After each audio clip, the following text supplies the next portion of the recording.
Salut tout le monde, bienvenue sur ma chaîne Ducat by Karen. Est-ce que vous avez vu ce magnifique pull VDV 2004? Bah ouais, 2004. Alors j'avais 18 ans, donc non, je suis pas née au VDV en 2004. Mais c'est un pull que je mets beaucoup parce que je l'aime beaucoup.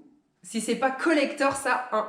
Alors, je veux juste vous prévenir avant de commencer cette vidéo que dans les semaines à venir, je vais avoir très peu de temps pour vous faire un maximum de vidéos. Donc vous n'en aurez pas une par semaine, je ne pense pas, je vais essayer mais je ne crois pas. C'est pas que je suis feignante, mais en fait on a un énorme projet qui se met en place et qui doit voir le jour très vite.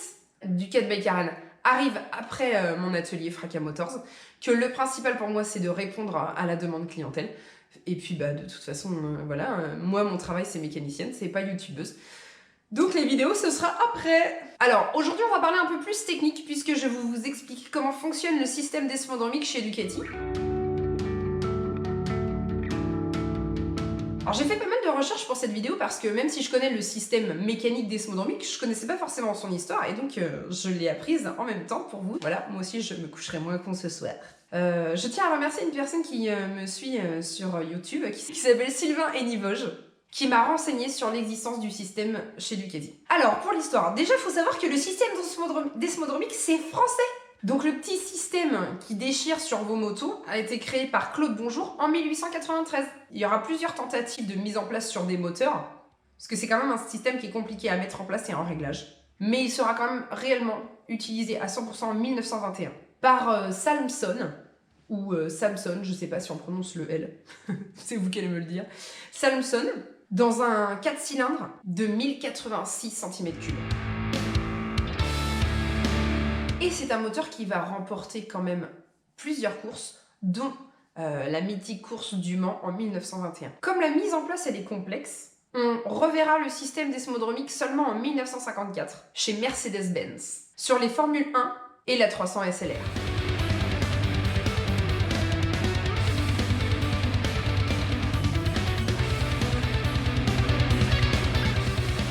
On la verra aussi sur la Barquette 2000 desmodromique en 1960 chez Orca. Pour Ducati, il arrivera en 1974 avec la 750 SS Carter rond, comme vous le savez déjà. Alors en fait, il faut savoir que Ducati a choisi ce système non pas car les ressorts cassaient comme je vous l'ai dit dans la vidéo Ducati pour les nuls.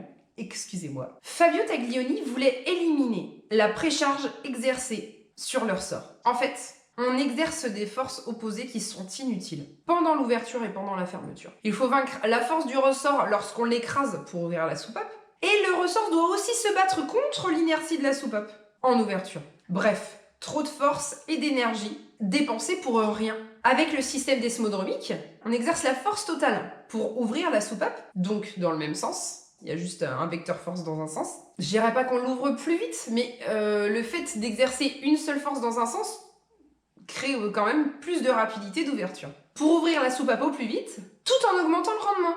Est-ce que tout le monde y a compris? Alors comment ça marche ce truc? Comme vous l'avez compris dans ma vidéo pour les nuls, le système desmodromique est un système qui commande mécaniquement l'ouverture et la fermeture dans un ensemble de pièces mécaniques, que l'on trouve surtout dans les moteurs. Il est donc mis en place pour ouvrir et fermer les soupapes d'admission et d'échappement dans la culasse via une commande mécanique. Fabio Taglioni disait que si les soupapes s'affolent sur un moteur avec commande à ressort, c'est qu'il est mal conçu. Et que ce ne serait pas pour ça que Ducati a choisi d'utiliser ce procédé, le système desmodromique. Néanmoins, on évite quand même l'affolement.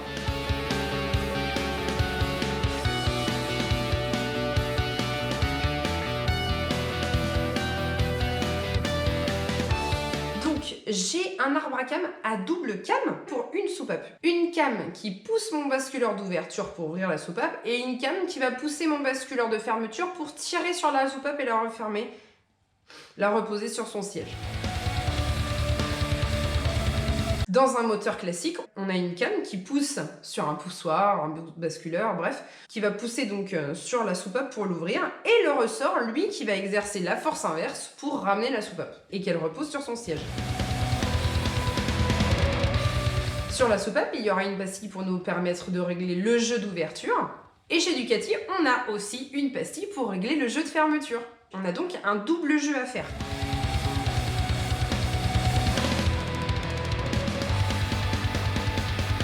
On règle un jeu pour que lorsque mon moteur est chaud, nous ayons une parfaite étanchéité de la soupape sur son siège pour un rendement optimal. Pas de fuite inutile, un moteur qui tourne rond et qui répond correctement à tout régime. Avec le système desmodromique, on peut avoir un croisement de soupape beaucoup plus important. On maîtrise parfaitement l'ouverture et la fermeture à n'importe quel régime. Vous avez certainement entendu parler d'affolement de soupape. Eh bien, chez Ducati, c'est impossible. Alors oui, ça coûte plus cher, car il y a déjà 8 pastilles sur un 2 soupapes. Donc sur un 4 soupapes, il y en a 16. Et les pastilles de fermeture, ça coûte plus cher que les pastilles d'ouverture. Donc ouais, ça coûte un peu de sous-sous. Alors je vous arrête tout de suite. Je ne vais pas vous expliquer comment faire un jeu aux soupapes sur une Ducati. C'est hors de question. Malgré les mesures à respecter pour régler le jeu aux soupapes sur une Ducati, je trouve que c'est quand même un réglage qui reste très subtil. Et il faut aussi savoir pourquoi on fait tel réglage sur tel moteur. Souvent, on voit des factures où seulement les pastilles d'ouverture sont remplacées. Alors là, autant vous dire que c'est pas fait correctement du tout. Je suis désolée, mais rares sont les moteurs où on ne remplace que des pastilles d'ouverture. C'est très rare qu'aucun jeu de fermeture ne bouge. Si ça vous arrive, c'est que la personne ne connaît pas forcément bien les Ducati et ne sait pas régler le système desmodromique, ou ne le connaît pas. Franchement, passez votre chemin dans ce cas-là. Ça peut arriver de ne pas avoir de jeu de fermeture à effectuer sur une Ducati. Mais de par mon expérience, je sais même pas si ça arrive une fois par an. Bref, ce qu'il faut savoir, c'est que c'est un jeu qui bouge et qu'il faut vraiment bien le faire. Et heureusement que ça bouge, parce que si ça bougeait pas, ça voudrait dire que c'est un moteur qui s'encrasse. Enfin voilà, je veux dire, c'est de la mécanique pure. Donc heureusement que ça bouge, heureusement que ça s'use, c'est fait pour ça. Ça a été conçu pour ça. Donc vous dites pas « Oh, tant mieux, j'ai pas eu beaucoup... » Ah oui, alors c'est sûr, t'as pas eu beaucoup de pastilles à changer, donc du coup ça t'a coûté moins cher. Mais en fait, on s'en tape. T'as pas acheté une Ducati pour changer peu de pastilles, quoi. T'as acheté une Ducati parce que tu veux justement qu'elle ait un rendement optimal tout le temps, qu'elle marche super bien.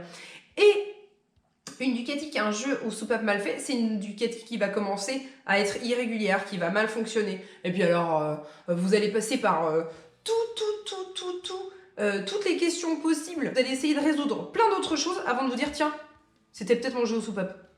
Donc autant dire que là, t'en auras perdu de l'argent. Il n'y a pas de problème. Tout ça pour vous dire que le système desmodromique est un système complexe, performant, qui offre un très bon rendement moteur, mais qui demande du réglage et qui s'use à cause des frottements de pièces. En tout cas, il a le mérite d'exister sur nos Ducati et maintenant vous savez pourquoi. J'espère que cette vidéo vous a plu. N'hésitez pas à poser des questions sur le système desmodromique. On pourra très bien faire un deuxième volume du système si je trouve de nouvelles choses à vous dire par rapport à celui-ci. Commentez ma vidéo, likez, abonnez-vous à ma page et puis je vous dis à très bientôt. Merci, salut!